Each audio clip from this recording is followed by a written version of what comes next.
Hello दोस्तों, स्वागत है एक बार फिर से आपके अपने यूट्यूब चैनल किरण लर्नर्स अकेडमी में। इस वीडियो में रहने वाला है सेट नंबर 6 का मॉडल प्रैक्टिस सेट नंबर 6 का। ये है part number 3, question number 51 to 75 और ये है मैथ्स। मैथ से जो मोस्ट इंपोर्टेंट क्वेश्चन बन सकते हैं अकॉर्डिंग टू फेज 13 या एडुकेटी जिस टाइप के क्वेश्चन पूछता है स्टेट लेवल पे जब भी एग्जाम लिया है, उस टाइप के सारे क्वेश्चन रहने वाले हैं इसमें। और जो मोस्ट इंपोर्टेंट टॉपिक है जो टीसीएच से हटके हैं वो भी आपके कवर होंगे। तो चलिए स्टार्ट करते हैं। ये है सेट नंबर 6 और ये है इसका part number 3, that is quantitative aptitude या कह सकते हैं मैथ्स। क्वेश्चन नंबर 51, 7 पुरुषों एवं 6 महिलाओं में 5 लोगों का चयन कर एक समिति कमेटी बनानी है। इसमें से कम 3 पुरुष तो रखने ही रखने हैं। कितने तरीकों से यह समिति या कमेटी बनाई जा सकती है? मतलब कि तीन कम से कम 3 पुरुष तो होने चाहिए। मान लो 7 हैं, टोटल पुरुष कितने हैं? 7। 7 में से 3 पुरुष हैं दोस्तों, तो महिलाएं कितनी बच गई? 6। 6 में से महिलाएं कितनी लेनी पड़ेगी? 2। टोटल 5 होने चाहिए। और कंडीशन कैसे बन सकती है? 7 में से 3 कम से कम, तो ज्यादा भी हो सकते हैं। 4 पुरुष हो गए अब की बार। महिलाएं 6 में से कितनी रखनी पड़ेगी? 1। और 7 में से मान लो 5 के कम से कम 3 पुरुष रखने हैं, 5 भी रख सकते हैं, तो महिलाएं 1 भी नहीं है। इसको सोल्व करना है। 7C3, तो ये आएगा देखो 7 फैक्टोरियल, 3 फैक्टोरियल 7 माइनस 3 4, 3 फैक्टोरियल मतलब कि 3 गुना 2 लिखेंगे, और 4 फैक्टोरियल जो कैंसिल आउट हो जाएगा। 5 गुना 4 6, 7 गुना 6 करेंगे, इसको गुना 5 करेंगे। एक सेकेंड, 7 गुना, इसको खोलेंगे 6 गुना 5 गुना 4 फैक्टोरियल, वो कैंसिल आउट कर दिया मैंने डायरेक्ट। 6 से काटेंगे, 6 7 पंजे 35, ये 35 आया। गुना में है ये वाली टर्म इसके 6C2, 6C2 को खोलेंगे 2 फैक्टोरियल, और 7 माइनस 2 करेंगे, 4 फैक्टोरियल कैंसिल आउट हो जाएगा। 6 गुना, इसको लिखेंगे 7, 6 गुना 5 गुना 4, 4 फैक्टोरियल कैंसिल आउट कर दिया डायरेक्ट। ठीक है, ये 2 फैक्टोरियल मतलब कि इसकी वैल्यू 2 ही होती है। 2 से काटेंगे 2 तिया 6 होता है, 3 पंजे 15, तो ये वैल्यू आई हमारे पास 15 प्लस। अब इसको खोलना है 7C4 की वैल्यू क्या आएगी? 7 फैक्टोरियल, 4 लिखेंगे फैक्टोरियल, 7 माइनस 4 3 फैक्टोरियल मतलब कि 3 गुना 2, और 4 फैक्टोरियल कैंसिल आउट हो जाएगा। इसको खोलेंगे 6 गुना 5, 4 कैंसिल आउट हो गया। 6 से 6 7 पंजे 35, तो ये भी 35 आया। और 6C1 की वैल्यू दोस्तों क्या होती है? 6 ही होती है। ठीक है, इसकी वैल्यू 6 ही होती है। प्लस 7C5 को खोलेंगे, इसको खोलेंगे 7C5 को 7 फैक्टोरियल, 5 फैक्टोरियल, और 7 माइनस 5 2 फैक्टोरियल। ठीक है, 5 फैक्टोरियल कैंसिल आउट हो जाएगा। 6 गुना 5 फैक्टोरियल कैंसिल आउट हो जाएगा, जो नीचे भी 5 फैक्टोरियल आएगा ऊपर भी कैंसिल आउट, मैंने लिखा नहीं इस वजह से। 2 से काटेंगे 3 7 21। अब इसको जोड़ना है, 35 गुना 15 करेंगे और 35 गुना 6 करेंगे। 35 कॉमन ले लेते हैं दोनों में से, तो ये आएगा 15 और 6 21, ये होगा। प्लस 21 फिर है, 21 सारे में से कॉमन ले लेंगे, 21 सारे में से कॉमन लेंगे तो ये आएगा 21, कॉमन लेंगे तो ये आएगा 35। 21 कॉमन होगा, 35 प्लस 1 36, 21 गुना 36 करना है। 21 छिक्का 126, 12 कैरी, 21 ये 63 और 12 दोस्तों कितना होगा? 63 और 12 होगा 75। राइट आंसर होगा 756, option first is correct. Question number 52, दो बुर्जों के बीच की क्षैतिज दूरी 60 मीटर है। ठीक है जी, ये दूरी है मान लो 60 मीटर। एक सेकेंड,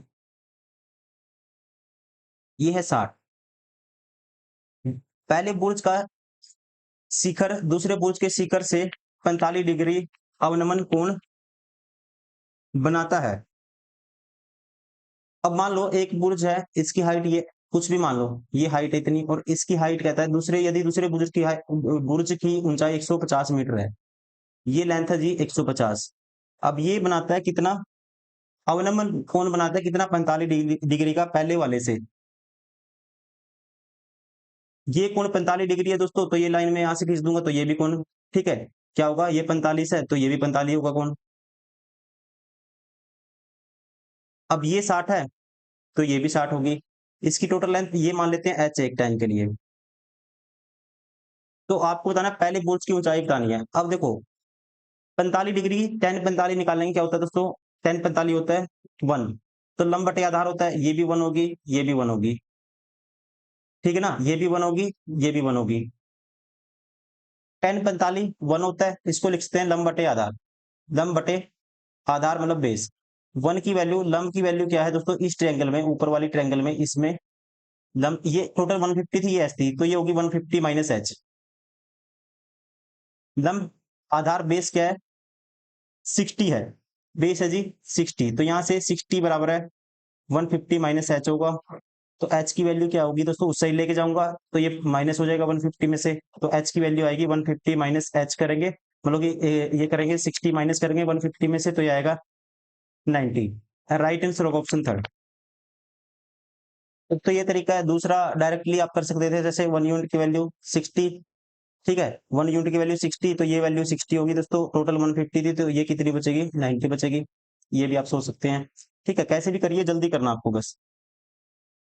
क्वेश्चन नंबर 53, यदि पी एक्स निर्देशांक y निर्देशांक से दोगुना है, मतलब पी का जो एक्स है दोस्तों किसके बराबर है, इसके कोऑर्डिनेट है, ठीक है, एक्स है जो इसका कहता है 2 बराबर है वाई के मतलब ट्वाइस है, वाई के ट्वाइस के बराबर है, जो इसका एक्स निर्देशांक है। और पी कहता है बिंदु क्यू के ये दिए हुए हैं पॉइंट, और आर के ये दिए हुए हैं, इनसे सेम सम दूरस्थ मतलब कि सेम डिस्टेंस पे है, तो पी के निर्देशांक आपको बताने हैं।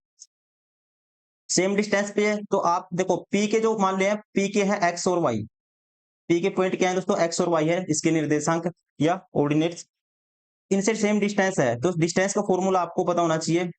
डिस्टेंस का फॉर्मूला होता है एक्स माइनस दिस का होल स्क्वायर, डिस्टेंस निकालने का, सेम डिस्टेंस है, इससे पॉइंट से भी सेम डिस्टेंस है पी पॉइंट की, और इससे भी सेम डिस्टेंस पे है, तो एक्स माइनस टू का whole square, x minus two का whole square plus y minus करेंगे, y minus minus plus y plus 5 का होल स्क्वायर, ये बराबर होना चाहिए किसके,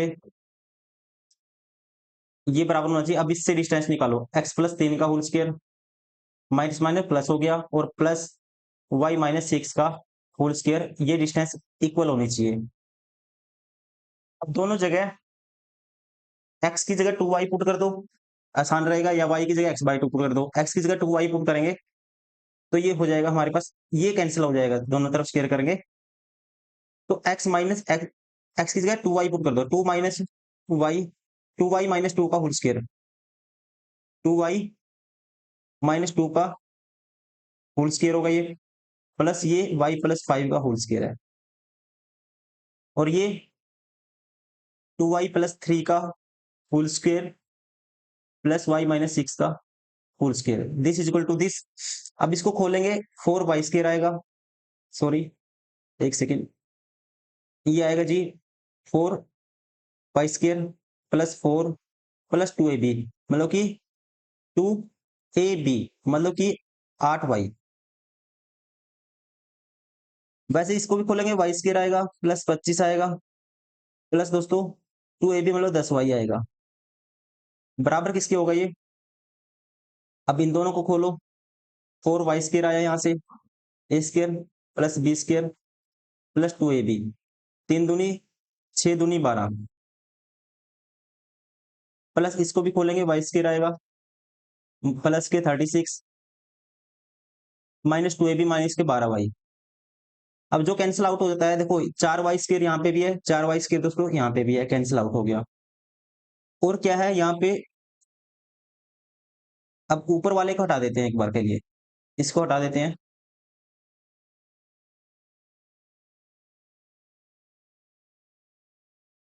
अब देखिए y वाले देखो यहाँ पे 8y माइनस के प्लस के दोस्तों ये था 10y, माइनस के 8 प्लस के 10 तो क्या होगा, प्लस के 2y बचेगा, और यहाँ पे कितना है, माइनस के 12y प्लस के 12y कैंसिल, तो माइनस के 2y उस सही जाएगा, तो प्लस के 2y हो जाएगा हमारे पास, बराबर किसके आएगा।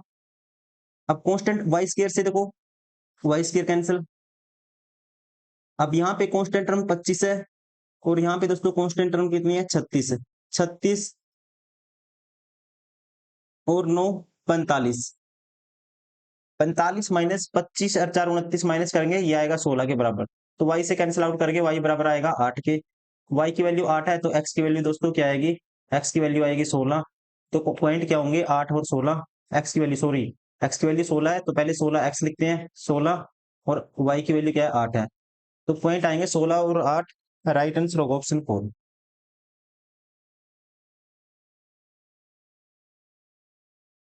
क्वेश्चन नंबर 54, संख्याओं 2, 4, 5, 8, 2 और 3 का माध्य m है। संख्याओं दोस्तों दिस का और p का माध्य m+1 है। माध्यिका q तथा बहुलक r है। तो p plus q minus r का मान ज्ञात कीजिए। सबसे पहले m की वैल्यू निकालेंगे। इनका माध्य क्या है दोस्तों, m है। डायरेक्ट करना आपको। 4 2 6 और 5 11 और 8 19 और 2 21 और 3 24। 24 divide by number of term कितनी है, 1 2 3 4 5 6 है। 24 डिवाइड बाई 6 करेंगे 4 आएगा। माध्य मतलब m की वैल्यू क्या आई, 4 आई। m की वैल्यू हमारे पास क्या आई, 4 आ गई यहां से। अब इनका माध्य 4 3 7 और 3 10 और 5 15 15 और 4 19 19 और 3 22 22 प्लस p डिवाइड बाई दोस्तों नंबर ऑफ टर्म कितनी होगी अब, 1 2 3 4 5 6 7 होगी। डिवाइड बाई 7, ये किसके बराबर है, m+1 के बराबर है। मतलब कि m की वैल्यू 4 थी, 4 1 5 के बराबर है। तो यहाँ से p की वैल्यू क्या आएगी, 22 प्लस p बराबर आएगा 7 पंजे 35 के। तो p की वैल्यू क्या आएगी, 35 माइनस 22 करेंगे तो ये आएगी 13। p की वैल्यू 13 आई। माध्यिका क्या है, इसकी माध्यिका q है। माध्यिका कैसे निकालते हैं, सबसे पहले नंबर ऑफ टर्म काउंट करते हैं। 1 2 3 4 5 6 7 है दोस्तों, नंबर ऑफ टर्म ओड है।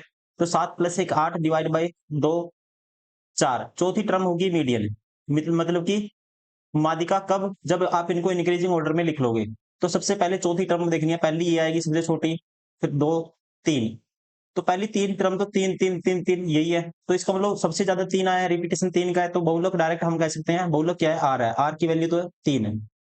अब माध्यिका क्या होगी दोस्तों, चौथी टर्म 1 2 तीसरी ये है, चौथी टर्म क्या आएगी, 4 आएगी। तो माध्यिका मतलब कि क्यू की वैल्यू क्या आएगी, क्यू की वैल्यू है 4। अब पी की वैल्यू आई है हमारे पास 13, माइनस प्लस करना है क्यू, क्यू की वैल्यू है 4 और माइनस करना है आर, आर की वैल्यू है 3। 13 4 17 माइनस 3 करोगे क्या आएगा, 14 आएगा। राइट आंसर होगा ऑप्शन 4।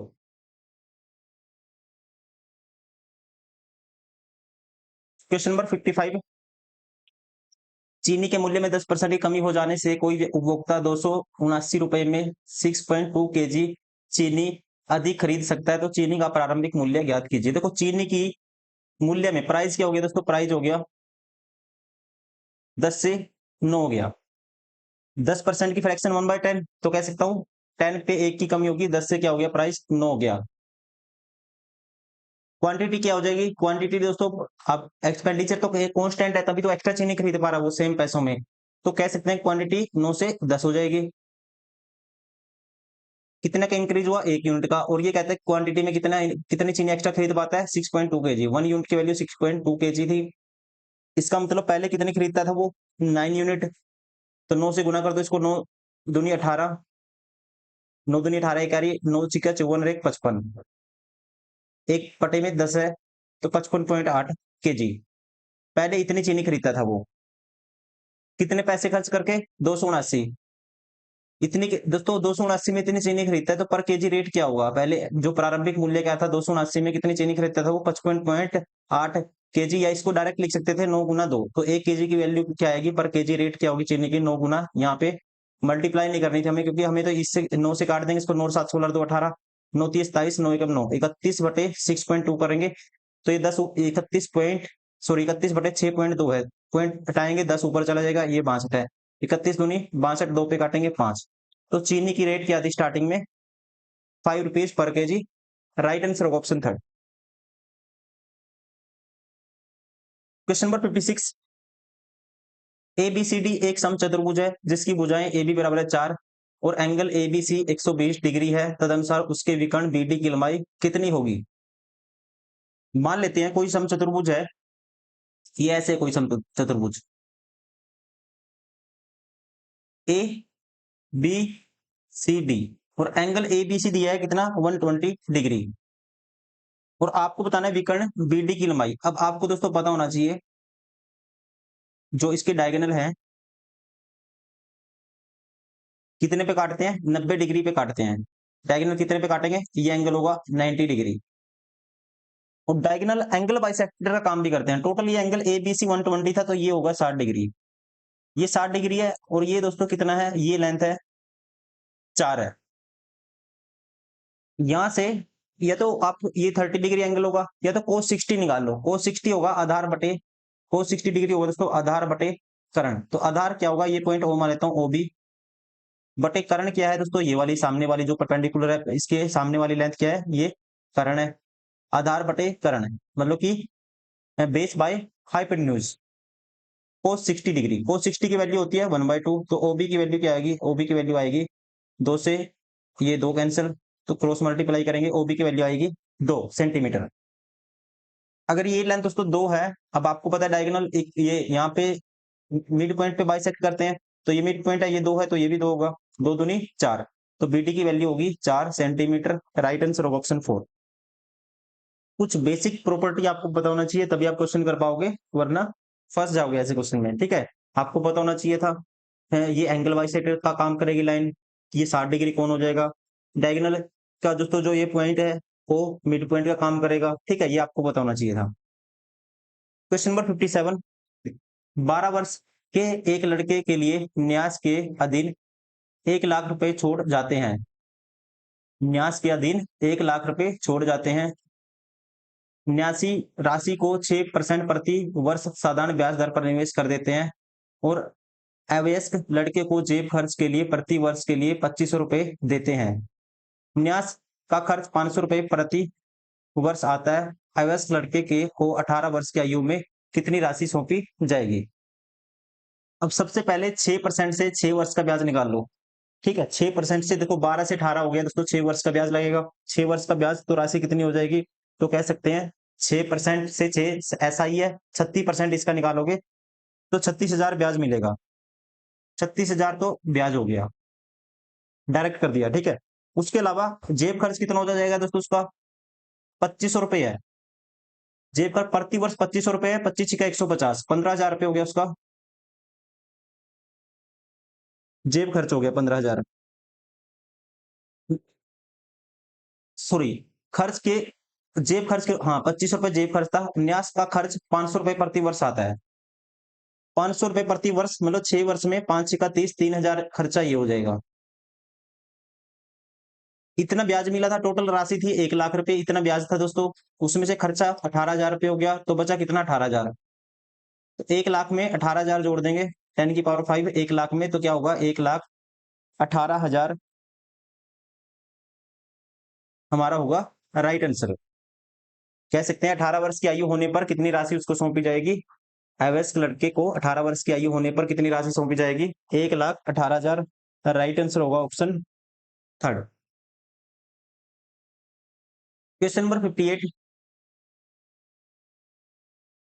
एक वृत्त के किसी बराबर बिंदु P से PA तथा PB स्पर्श रेखाएं खींची गई। कोई बिंदु दोस्तों ये है, मान लो वृत्त,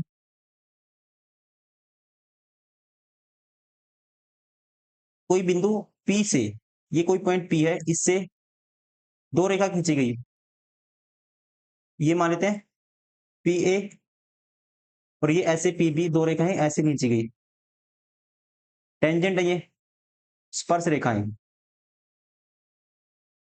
ठीक है, ये टेंजेंट रेखाएं हैं, ध्यान रखेंगे। अब कहते हैं जिनके बीच का कोण क्या है, थीटा है, ये एंगल कहते हैं थीटा है। बिंदु P से AP के समानांतर, बिंदु B से, सॉरी, बिंदु B से AP के समानांतर, ये रही AP लाइन, इसके समानांतर बिंदु B से कोई कहता है जीवा खींची गई, AP के समानांतर, इसके समानांतर आपको कोई लाइन ऐसे बिंदु B से खींचनी है, कि मान लो इसके समानांतर ऐसे लाइन खींच दी, ये पॉइंट है C। ठीक है जी, जीवा BC खींची गई, BAC का मान आपको बताना है। अगर मैं इस पॉइंट को यहां पे मिला देता हूं, BAC, इस कोण का मान आपको, ये एंगल आपको बताना है। अब देखिए, अब दोस्तों ये टेंजेंट है, तो इसका मतलब ये लेंथ किसके बराबर होगी, इसके बराबर होगी। अब ये दोनों अगर एंगल, ये दोनों बराबर हैं, ये दोनों लेंथ बराबर है, तो ये एंगल कितना होगा, आप कहेंगे ये थीटा है, तो टोटल 180 होता है, तो ये दोनों एंगल बराबर होंगे, तो इसको लेना पड़ेगा 90 माइनस थीटा बाई 2, और सेम इसको भी लेना पड़ेगा 90 माइनस थीटा बाई 2, क्योंकि तीनों एंगल का सम बराबर होता है, और ये दोनों सामने वाले एंगल अगर साइड बराबर है, बराबर होने चाहिए। Theta by 2 minus theta by 2 minus theta plus theta cancel, 90 plus 90 180, satisfy है कंडीशन। अब देखो अब दोस्तों देखो ध्यान से देखिए, ये दोनों लाइन क्या है, पैरेलल है। जब पैरेलल लाइन के अंदर जेड बनेगा, ठीक है, तो अल्टरनेट एंगल है, तो ये एंगल कितना होगा, ये भी एंगल होगा 90 माइनस थीटा बाई टू। अब एक चीज आप देखना, एक चीज आपको, एक प्रॉपर्टी याद रखनी है आपको। अब देखो, अगर इस पॉइंट को मान लेता हूं मैं जेड, एकांतर वृत्तखंड प्रमेय आपको पता होना चाहिए। एकांतर वृत्तखंड थ्योरम ये कहती है, जैसे ये दोस्तों कोई लाइन है, जीवा है, और ये है टेंजेंट, टेंजेंट रेखा। जो कोण ये होगा ना, जो कोण ये होगा, मान लो ये कुछ भी कोण है, तो वही कोण ये होता है, ये आपको ध्यान रखना है। ये कहती है एकांतर वृत्तखंड प्रमेय।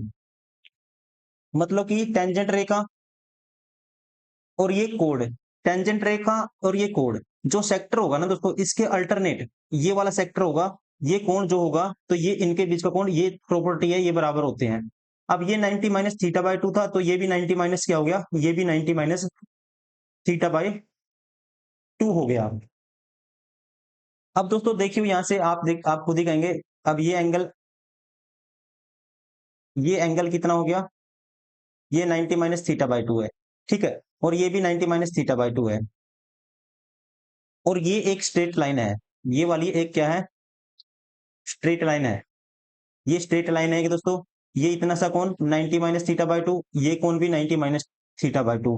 स्ट्रेट लाइन पे टोटल एंगल 180 होता है, तो ये इतना सा एंगल कितना बचेगा, ठीक है, देखो 180 होता है, टोटल 180 किसके बराबर होना चाहिए, 90 minus theta by two plus 90 minus theta by two, this is equal to this, इससे ये कैंसिल, प्रूव कर सकते हो। मान लो इसको एक्स मान लेते हैं, तो 90 बाई 180 किसके बराबर है, 90 माइनस थीटा बाई टू, ये वाला एंगल, ये इतना सा एंगल,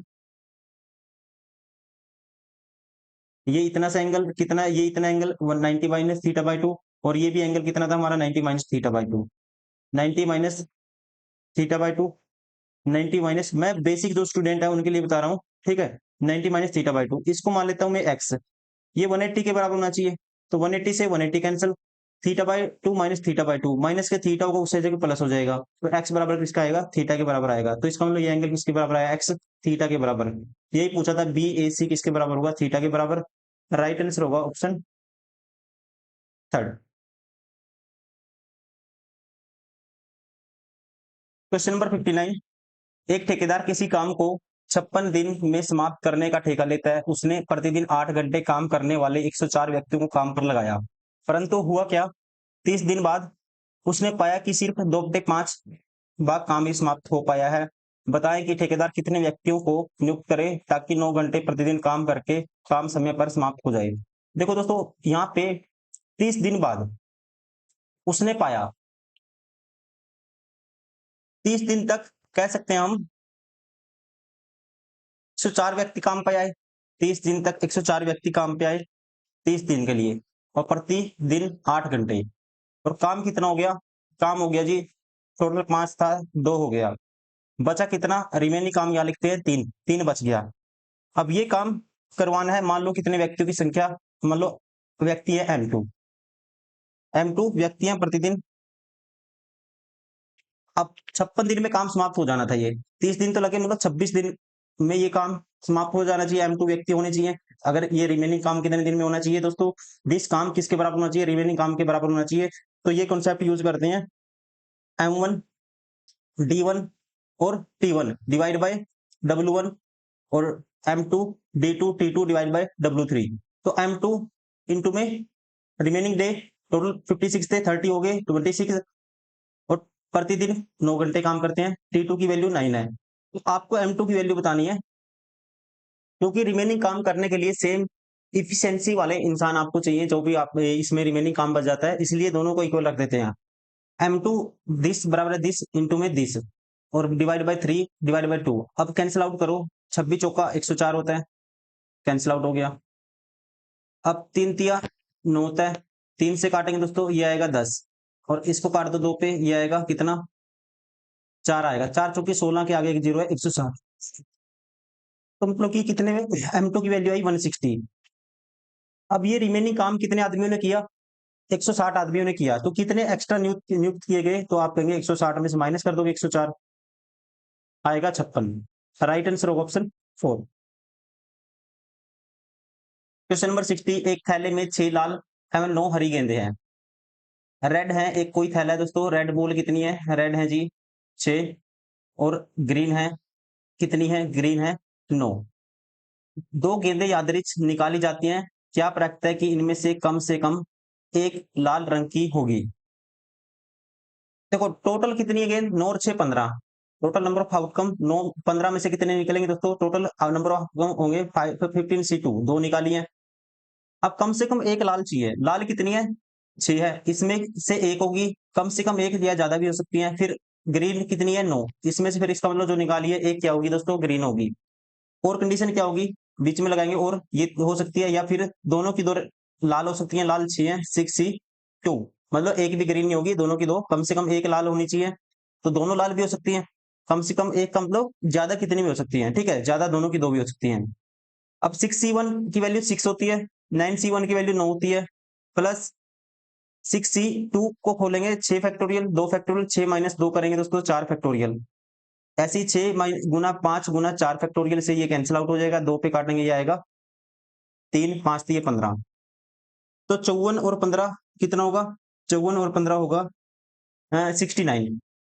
ऊपर आया 69, और 15C2 की वैल्यू आएगी 15 फैक्टोरियल, 2 फैक्टोरियल, 15 माइनस तो 13 फैक्टोरियल आएगा, वो कैंसिल आउट हो जाएगा, गुना 14 गुना 13, 2 पे काटेंगे 7 15 7 105, बटे में आएगा 105, फिर आएगा 69 बटे 105, 3 पे काटो 23 आएगा, 3 पे काटेंगे 35 आएगा, 23 बटे 35, राइट आंसर होगा ऑप्शन थर्ड।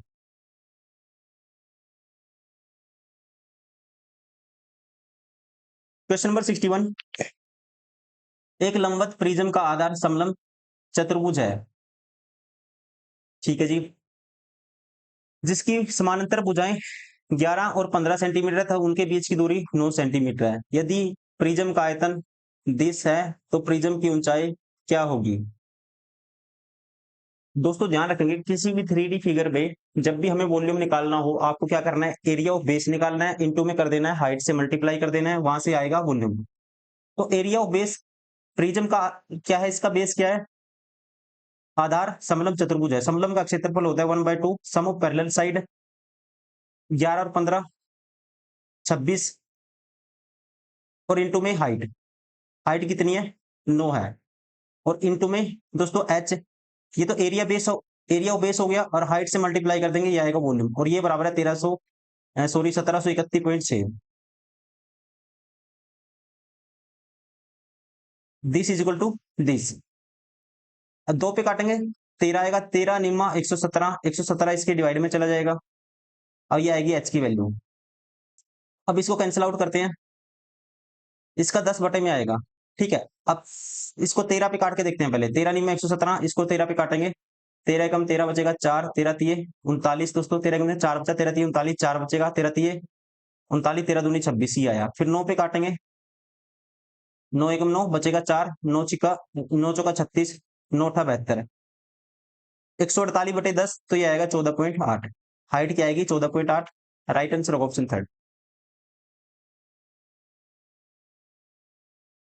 क्वेश्चन नंबर 62, एक दुकानदार एक वस्तु की कीमत उसकी वास्तविक लागत से 30% अधिक नियत करता है, यदि वह उसे अंकित मूल्य पर 10% की छूट पर बेचता है तो लाभ प्रतिशत कितना होगा? देखो मान लो सीपी 100 था, अंकित कर दिया ये सीपी है, मार्क कर दिया कितना? 30% अधिक 130, डिस्काउंट कितना दिया? डिस्काउंट दिया जी 10% का, इसका 10% दोस्तों इसमें से निकाल के माइनस करेंगे, 13 माइनस करेंगे आएगा 117।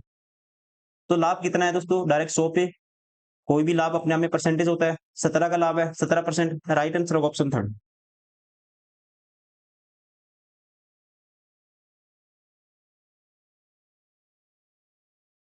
क्वेश्चन नंबर 63, कोई दुकानदार अंकित मूल्य पर 30% बट्टा देने के बाद घटी हुई कीमत पर 15% बट्टा देकर एक टेलीविजन 8,000 रुपए में बेचता है। टेलीविजन का अंकित मूल्य ज्ञात कीजिए। अंकित मूल्य दो दो डिस्काउंट दिए लगातार, एक्स है मान लो, पहला डिस्काउंट है 30% का, 30% की फ्रैक्शन 3/10, मतलब इसका 7/10 में बेचेगा। फिर इस पे 15%, इसकी फ्रैक्शन 3/20, 17/20 में बेचेगा, और ये बराबर है 8,000। तो आपको बतानी है किसकी वैल्यू? आपको बतानी है एक्स की वैल्यू। तो दोस्तों ये मल्टीप्लाई में होगा इसके, और 17 सत्ता 119 ये बटे में आएगा। अब अगर इसको मैं 2 पे काटता हूँ, ये देखो 100 है, इसको 100 कर देता हूँ, इसको 2 पे काटता हूँ, ये आएगा 59.5, 59.5 आएगा। या फिर हम एक तरीका और सोच सकते हैं, कोई भी वैल्यू यहाँ पे फ्रैक्शन में पॉइंट पे नहीं है दोस्तों, कोई भी वैल्यू, अब आंसर जो भी आएगा एग्जैक्ट डिवाइड तो होगा नहीं है ये, ठीक है, 119 था ऐसे सोचो, या 59.5 है तब भी एग्जैक्ट डिवाइड नहीं होगा, और ये जाएगा लगभग, अगर इसको 60 भी मानते हो, इसको 60 भी मानते हो तो 13, एक जीरो से काटूंगा, 13×6 = 78, 13,000 समथिंग आएगा, और पॉइंट भी आएगा क्योंकि एग्जैक्ट डिवाइड नहीं होगा। राइट आंसर होगा ऑप्शन 4।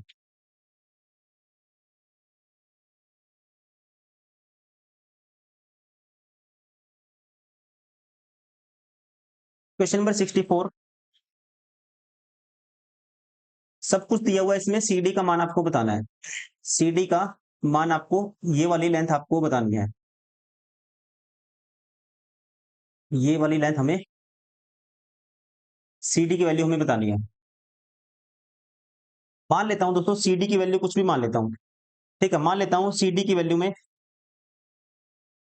एक्स मान लेता हूं, ये क्या है, एक्सटर्नल एंगल बाइसेक्टर है, और इसमें आपको एक कंडीशन याद होनी चाहिए, इसमें एक कंडीशन याद होनी चाहिए, ए बी बटे, जैसे इंटरनल एंगल बाइसेक्टर में एक कंडीशन होती है, जैसे इंटरनल एंगल बाइसेक्टर में क्या कंडीशन होती है, मान लो इंटरनल एंगल बाइसेक्टर है, जो रेशियो इन साइड का होता है वो इन साइड का होता है, ठीक है, आपको ऐसी एक्सटर्नल बाइसेक्टर में भी याद होनी चाहिए, जो रेशियो इनका होगा ए बी बाय ए सी होगा, वही रेशियो होगा B D by C D का, मतलब कि अब की बार लेनी है ये पूरी लेंथ बी डी, फिर ये लेनी है छोटी लेंथ, ठीक है, डायरेक्ट आपको याद होना चाहिए, मैं लिख देता हूं, आपको याद करनी है चीज, जो रेशियो ए बी बाई ए सी का होगा वही रेशियो होगा, इसका पूरी लेंथ लेनी है बी डी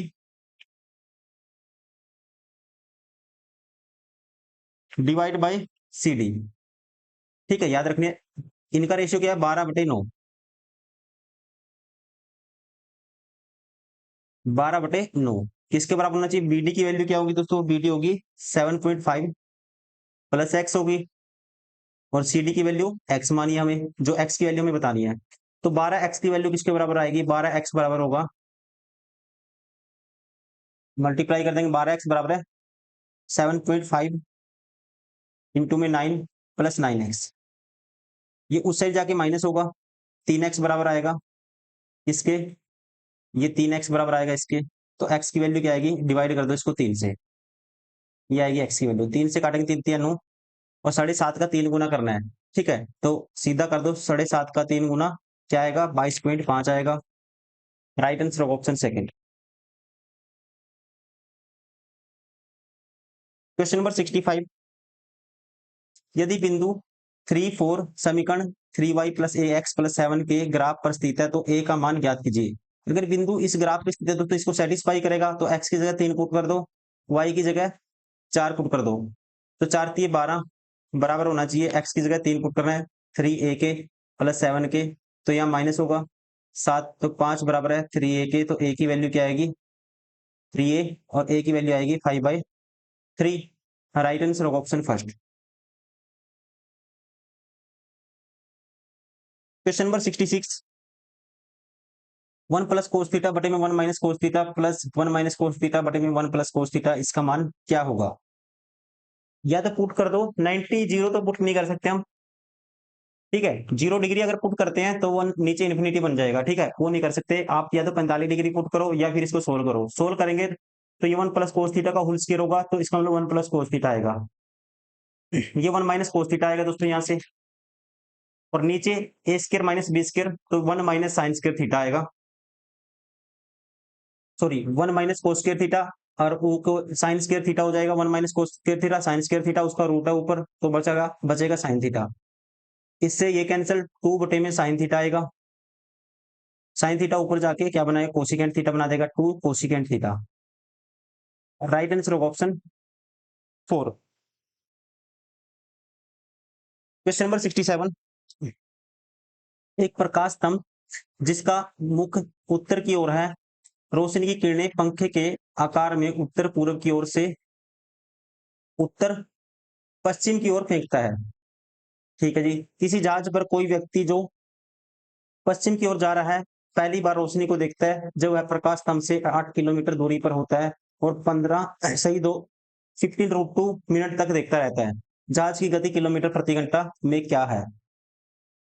सुनिए दोस्तों, आसान क्वेश्चन है, बस लैंग्वेज है, आपको लैंग्वेज को समझना होगा। देखो क्या है इसमें, मान लो कोई प्रकाश स्तंभ है, ये ऐसे कोई पॉइंट है, ये मान लो प्रकाश स्तंभ है।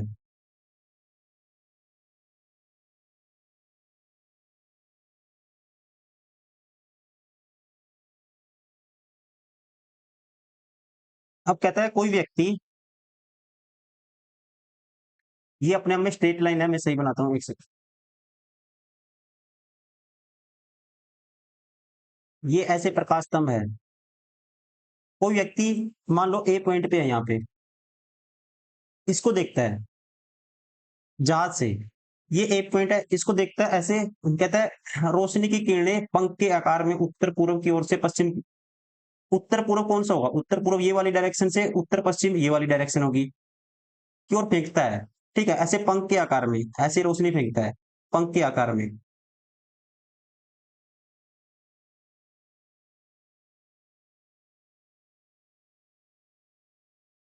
उत्तर पूर्व से लेके उत्तर पश्चिमी तक, पश्चिम तक। ठीक है, ये भी एक स्ट्रेट लाइन मान लेते हैं, ये पॉइंट ए मान लेते हैं, ये बी मान लेते हैं। वो कहते हैं जब वो पहली बार रोशनी देखता है ना, वो प्रकाश स्तंभ से कितनी दूरी पे है, वो प्रकाश स्तंभ ये था, प्रकाश स्तंभ मान लो ये वो पॉइंट है। ठीक है, ये कुछ भी मान लेते हैं, ये ईस्ट साइड है तो इसको ईस्ट मान लेते हैं, ई, इसको डब्ल्यू मान लेते हैं। और ये कितनी दूरी पे था, ये 8 किलोमीटर की दूरी पे था, ये डिस्टेंस है 8 किलोमीटर। ये पॉइंट पहली बार यहाँ पे जो व्यक्ति देख रहा है ऊपर से जहाज में, तो ये मान लो 8 किलोमीटर डिस्टेंस है, यहाँ इस पॉइंट से उसने देखना स्टार्ट किया था। ठीक है, कहाँ से, नॉर्थ ईस्ट से, इस पॉइंट से मान लो। और लगातार कितनी देर देखता रहता है वो, ये टाइम दिया हुआ 15√2, इतने टाइम तक देखता रहता है, इतने मिनट तक उसको देखता रहता है। अब देखिए दोस्तों, ये साइड अगर मैं निकालता हूँ, इसको मिड पॉइंट मान लेता हूँ, ये कोई एक स्ट्रेट लाइन बीच में ऐसी होगी, ये मान लो इसका मिड पॉइंट है, ये 8 है, ये अब नॉर्थ ईस्ट है, ये एंगल कितना होगा, आप कहेंगे 45 डिग्री होगा। वैसे ये एंगल भी दोस्तों 45 डिग्री होगा। ठीक है, ये नॉर्थ ईस्ट था और ये है नॉर्थ वेस्ट,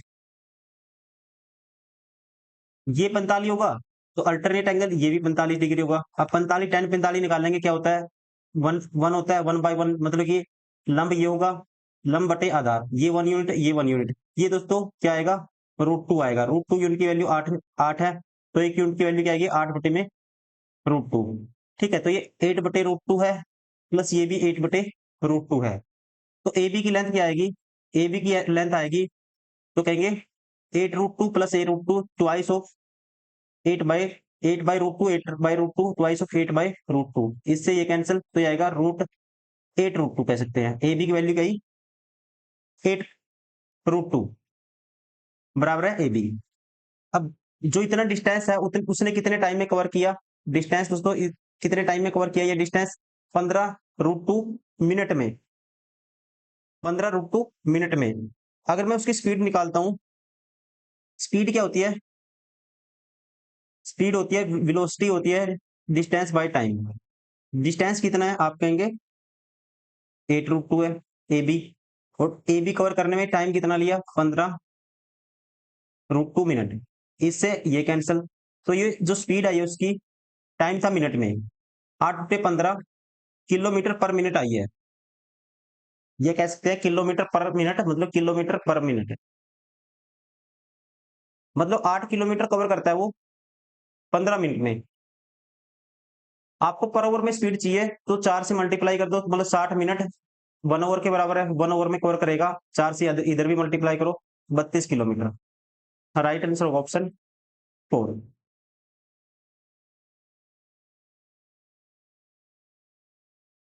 क्वेश्चन नंबर 68 में कहता है तीन वृत्त जिनकी त्रिज्याएं ए बी सी है, एक दूसरे को बाहर बाहर से स्पर्श करते हैं,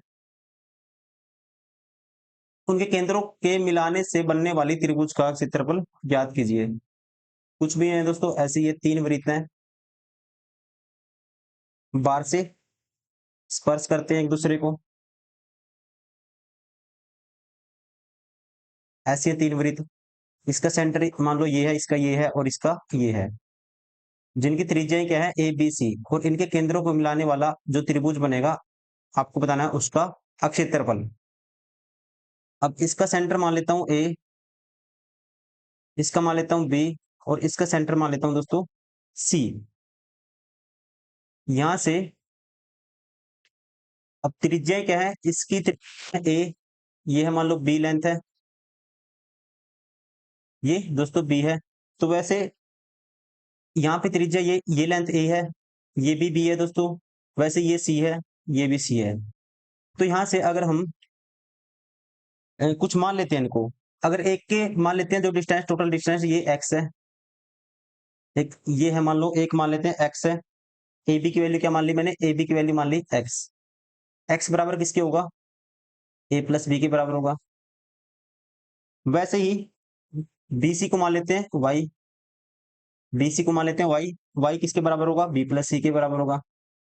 वैसे ही सी ए को मान लेते हैं जेड, ये किसके बराबर होगा, ए प्लस सी के बराबर होगा। अब कोई भी ट्रायंगल है उसका आपको एरिया निकालना है जिसकी साइड आपको गिवन है, ठीक है, लेकिन हमें ये नहीं पता ये राइट एंगल ट्रायंगल है, ये नहीं कह सकते।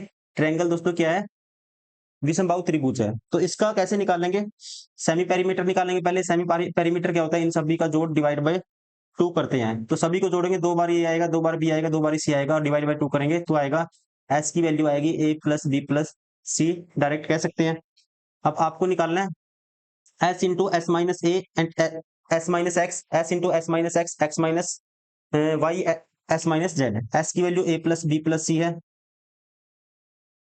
तो S plus S minus X करेंगे तो ए प्लस बी माइनस करेंगे तो यहाँ पे क्या आएगा हमारे पास दोस्तों, यहाँ से सी बचेगा, यहाँ से ए बचेगा, और यहाँ से ये माइनस करेंगे ए प्लस बी प्लस सी में से, तो यहाँ से बी बचेगा, तो ये आएगा ए बी सी। तो राइट आंसर क्या होगा, रूट में A plus B plus C into में A B C. Right answer होगा option first. Question number 69, A किसी काम को 10 दिन में कर सकता है, बी उसी काम को 20 दिन में। वे एक साथ कार्य करते हैं परंतु काम पूर्ण होने के 2 दिन पहले एक काम छोड़कर चला जाता है, तो वह काम कितने दिनों में पूरा हुआ। देखो ए कर सकता है किसी काम को 10 दिन में दोस्तों, और बी करता है इसी काम को, ये बी है ये ए है, 20 दिन में। टोटल काम मान लेते हैं 20, तो ए की एफिशिएंसी एक दिन में 2 करेगा, ये करेगा 1। मान लेते हैं ए प्लस बी एक साथ आए, एक दिन में 2 और 1 3 करते हैं, एक्स दिन इन्होंने साथ में काम किया, लेकिन लास्ट के 2 दिन किसने काम किया, लास्ट के 2 दिन काम किया जी बी ने। ए काम कर छोड़ के चला गया, तो बी एक दिन में एक करता है, ठीक है, तो बी एक दिन में एक करता है, लास्ट के 2 दिन इसने काम किया, मतलब 2 दिन लेगा ये। और ये काम टोटल है किसके बराबर, 20 के। तो ये 3x की वैल्यू आएगी दोस्तों 18 के बराबर, और x की वैल्यू आएगी 3 6 18, 6 के बराबर। मतलब 6 दिन तो इन्होंने साथ में किया था, लास्ट के 2 दिन बी अकेला रहा, तो टोटल वह काम कितने दिन में पूरा होगा, 6 2 8 दिन में पूरा होगा। राइट आंसर होगा ऑप्शन थर्ड।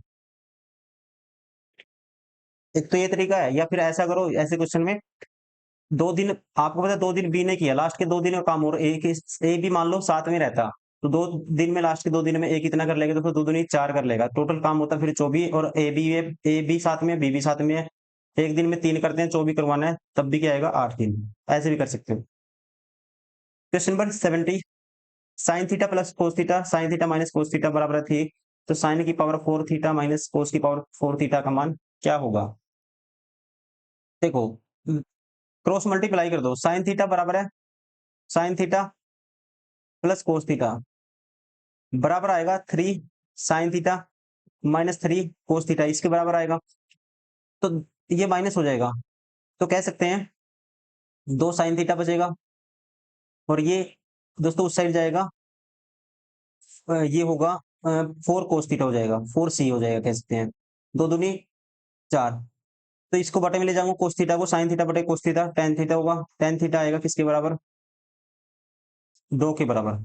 टेन थीटा होता है साइन बाय कोस, बराबर है, इसको लिखते हैं 2/1, साइन की जगह 2 पुट कर दो, तो साइन की जगह 2 पुट करेंगे लेकिन ऐसे ऑप्शन नहीं है, ठीक है, ऑप्शन है फ्रैक्शन में, ये फॉर्मूला यहाँ पे यूज नहीं होगा, आपको इसको सोल्व करना पड़ेगा। साइन की पावर 4 थीटा माइनस कोस की पावर 4 थीटा, इसको दोस्तों a square minus b square convert कर सकते हैं, ये होगा sine square theta minus cos square theta, और sine square theta plus cos square theta उसकी वैल्यू होती है 1। Sine square minus cos square, अगर यहां से कॉमन ले लेते हैं, कोस स्क्वायर कॉमन ले लेते हैं, तो ये आएगा 1 माइनस ये टेन स्क्वायर थीटा माइनस होगा 1, और इसको कोस स्क्वायर को लिख सकते हैं 1 बाई सीकेंड स्क्वायर, तो सीकेंड स्क्वायर होता है 1 प्लस टेन स्क्वायर, इसकी वैल्यू निकाल दो, मतलब कि टेन स्क्वायर माइनस 1 मतलब कि 2 का स्क्वायर 4 माइनस 1 करेंगे 3 आएगा, 2 का स्क्वायर दोस्तों 4 प्लस 1 करेंगे तो 5 आएगा, ये आएगा 3/5। राइट आंसर होगा ऑप्शन थर्ड। क्वेश्चन नंबर 71, दो सरल रेखाएं ए बी और सी डी बिंदु डी पर प्रतिच्छेद करती हैं, ठीक है। कहता है एडीसी तथा बीडीसी को समद्वि विभाजित किया गया है। देखो दोस्तों क्या है, मान लो कोई ए बी है, ये लेंथ है ए बी, दो सरल रेखाएं ए बी और सी डी बिंदु डी पर प्रतिच्छेद करती हैं। ये रेखाएं कितने डी पे प्रतिच्छेद करती हैं दोनों रेखाएं, ये मान लो पॉइंट डी है। एंगल एडीसी, ये रेखा क्या थी, सी डी थी, ये पॉइंट सी मान लेते हैं।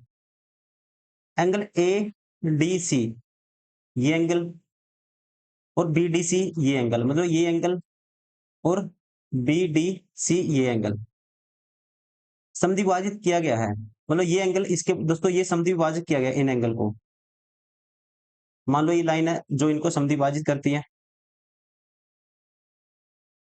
अब कहते हैं तथा सीडी को किसी बिंदु एक्स से, सीडी को किसी बिंदु एक्स से ए बी के समांतर एक रेखा खींची जाती है। कोई बिंदु सी डी पर कोई बिंदु एक्स है, ये मान लो एक्स बिंदु है, अब कोई रेखा इसके समानांतर खींची जाएगी ऐसे ए बी के, जो समद्विभाजकों से y तथा z पर मिलती है, दो समद्विभाजकों से कहां पे मिलती है दोस्तों ये रेखा, समद्विभाजकों से y पे और z पे मिलती है। आपको दोस्तों ध्यान रखना है, समद्विभाजकों से खींची गई रेखा, या सॉरी यहां से खींची गई रेखा अगर वाई जेड पर मिलती है, समद्विभाजक दोस्तों यहाँ पे कह सकता हूं मैं, दोबारा से बताता हूं, ये कंडीशन तब होती है यदि सीडी पे कोई पॉइंट मानेंगे हम एक्स, जो पैरेलल है एक्स दोस्तों, और एक लाइन खींचेंगे जो पैरेलल है ए बी के,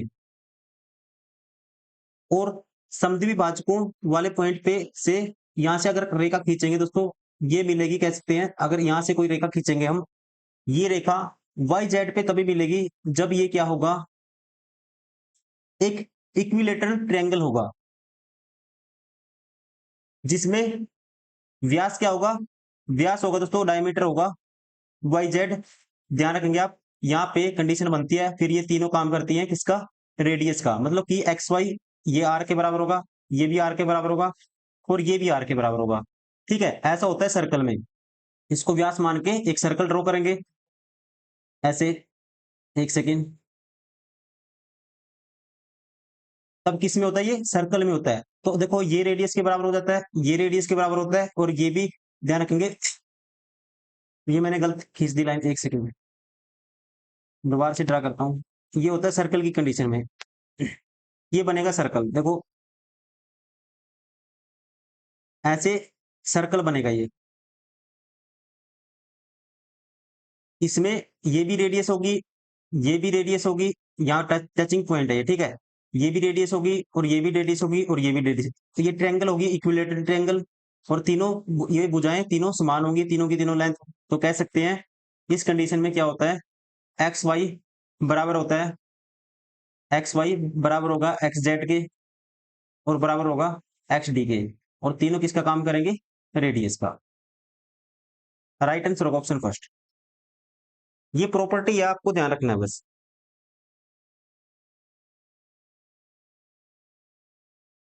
क्वेश्चन नंबर 72, निम्नलिखित तालिका में वर्ष 1920 से 1927 तक के विश्व में इस्पात का उत्पादन दर्शाया गया, 1920 से 1927 तक तालिका का अध्ययन करें और प्रश्नों का उत्तर दें। क्वेश्चन नंबर 72 है, उत्पादन मिलियन टनों में। वर्ष 1923 और 1924 में इस्पात के उत्पादन का अंतर 1927 के उत्पादन का x% है, तो x का मान लगभग कितना है। अब 24 में उत्पादन कितना है दोस्तों, 77.23 है, इनका अंतर लेना है। 23 में उत्पादन है 76.23, जो अंतर है किसके बराबर है, कहते हैं 1927, अंतर 1927 के उत्पादन का x% है। 1927 में उत्पादन कितना है, 100.17% है, इसका x% है। ये x की वैल्यू आपको बतानी है। अब इनका अंतर लेंगे, ये लगभग ये तो एक ही आएगा अंतर, 1 बराबर है दोस्तों किसका, x% निकाला, इसका बटे में 100 कर दिया, तो ये आएगा हमारे पास 100.17, x बाई 100 बराबर है दिस के 100 मल्टीप्लाई में जाएगा, और बटे में इसके क्या है, 100.17 है। ये आएगी x की वैल्यू। ये दोस्तों किसके बराबर आएगा, देखो इसको, ये लगभग क्या है, 0.9 समथिंग के बराबर आएगा। ऐसा तो कोई ऑप्शन नहीं है, तो इसको कह सकते हैं हम लगभग 1 के बराबर है। राइट आंसर होगा ऑप्शन 4।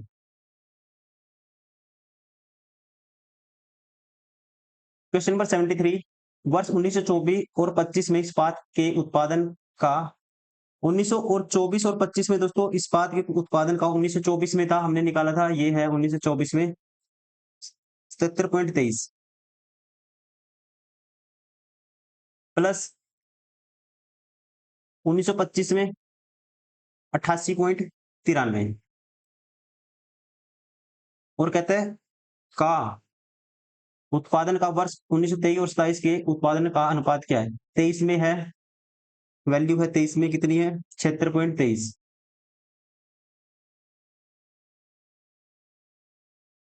प्लस 27 में है 100.17, ये रेशियो निकालना है हमें। अब इनको जोड़ेंगे, जोड़ने का तरीका देखो क्या होना चाहिए दोस्तों, इसको अलग फेंक दो, पॉइंट वालों को अलग फेंक दो, इनको जोड़ो। 7 और 8 15, 150, 7 और 8 15 दोस्तों 15 हो गया, 150 प्लस 15 165, 165 में जोड़ना है। 93 में 23 जोड़ोगे आप तो ये आएगा, 7 जोड़ दो फिर 16, 1.16, 165 में 1.16, 166.16 हो जाएगा ये। नीचे वैसे ही जोड़ेंगे, 176 तो ये हो गया सीधा, और 23.23 और 0.17, 0.40, हम लोग इसको 0.40 लिख सकते हैं, 176.40, पॉइंट से पॉइंट कैंसिल आउट हो जाएगा। अब इनको काट दो, जो करता है जिसपे 4 पे कटेगा ये, इसको 4 पे काट दे, पॉइंट से पॉइंट तो कैंसिल आउट है, 4 पे काटेंगे, 4 चौकी 16, फिर आएगी 0, सॉरी 4 चौकी 16, हाँ फिर 4 एकम 4, 4 चौकी 16, फिर 6 उतरा, 4 एकम 4, 2 बचेगा, 4 पंजा 20, 4 चौकी 16, और इसको काटेंगे 4 पे, 4 चौकी 16, 1 बचेगा, फिर 4 चौकी 16, 4 एकम 4 एकम 4, 0। अब इसको आगे काटते हैं किस पे, 2 पे काट दो, 2 दूनी 4, फिर जाएगा ये ना जाने की 0 पे, ठीक है। 20 तो आएगा ही आएगा, 20 तो आएगा, देखो 2 2 एकम 2, 2 दूनी 4, एक ना, 2 से 14, 2 से 14, 20 77 दोस्तों कौन से ऑप्शन में बनता है, ये सारे बार हो गए, एक ही ऑप्शन है राइट आंसर होगा ऑप्शन सेकंड। इसको भी काटेंगे, ये बनेगा इसका आधा 2205, ठीक है, ये 2205 भी है। देखो क्वेश्चन नंबर 74, यदि सार्वत्रिक समुच्चय मतलब यूनियन सेट दिया हुआ है ये, और ए सेट है दोस्तों, ए का कॉम्प्लीमेंट बोलते हैं, सी मतलब ए का कॉम्प्लीमेंट आपको बताना है। एक चीज ध्यान रखेंगे, आपने सेट्स चैप्टर किया हो, नहीं किया तो तब भी आपको मैं बता देता हूँ क्या है। जैसे ये यूनियन सेट दिया, ए का कॉम्प्लीमेंट का मतलब है दोस्तों, ए का कॉम्प्लीमेंट का मतलब ये होता है, ए बराबर है, ए का कॉम्प्लीमेंट अगर एक्स बिलोंग करेगा, सच दैट एक्स बिलोंग करेगा किससे, यूनियन से, बट ये ध्यान रखेंगे, सच दैट को एस टी मान लेता हूं, x not to belong to A, x A से बिलोंग नहीं करना चाहिए। ए का कॉम्प्लीमेंट किसके बराबर होता है, एक्स यूनियन से बिलोंग करना चाहिए, लेकिन एक्स है जो ए से बिलोंग नहीं करना चाहिए, वो वैल्यू उठानी है जो ए में नहीं आएंगी, सीधा यूनियन में आएंगी, ठीक है। तो ए का कॉम्प्लीमेंट मतलब ए सेट नहीं होना चाहिए, तो ये 1 2 3 4 ये नहीं लेना आपको, तो कॉम्प्लीमेंट बच जाएगा ये। तो ए का कॉम्प्लीमेंट किसके बराबर होगा? ए का कॉम्प्लीमेंट बराबर होगा सेट ऑफ 5 6 7 8। याद रखना आपको, राइट आंसर होगा ऑप्शन फर्स्ट, 5 6 7 8। क्वेश्चन नंबर 75, दिया गया पाई चार्ट वर्ष 1999 और 1998 में विभिन्न कंपनियों की बिक्री को दर्शाता है। यदि 1998 में कुल बिक्री 7,890 थी, जिसमें 1999 में 16.5% की वृद्धि हुई थी, तो वर्ष 1999 में कुल बिक्री लगभग डैश है। बता सकते हैं 1998 में कितनी थी? 7,890 थी। 99 में कितने की वृद्धि हुई है? 16.5% की। तो सीधा निकाल दो 7,890 का 116.5% बटे 100 कर देते हैं। अब इसको सोल्व करना है। अगर इसको 2 से ऊपर मल्टीप्लाई कर देते हैं, 2 से नीचे, तो ये होगा 116 का डबल करेंगे 232 और 0.5 233। ये 233 हो जाएगा, नीचे हो जाएगा 200। और इसको लिख सकते हैं दोस्तों 8000 माइनस 10, तो ये हो गया 110 बटे में 200 है सारे के।